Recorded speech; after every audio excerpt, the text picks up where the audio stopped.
Топ 5 причини да гледаш Дери Сити. ЦСКА в Ирландия. Причина номер 1. ЦСКА се завръща в Европа след 2 пропуснати години. Мечтите за пробив са огромни. А колко често ти се случва да гледаш мач в Ирландия? Честно, аз ще го гледам от дивана.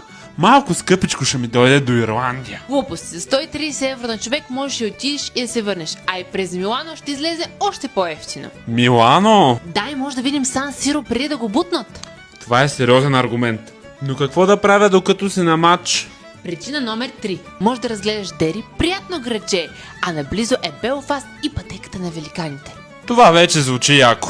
Причина номер 4. Ирландските пъбове са пълни с Гинес. Жива музика, приятна атмосфера, приятни хора, топ бира. Там ще съм. Нави ме. Причина номер 5.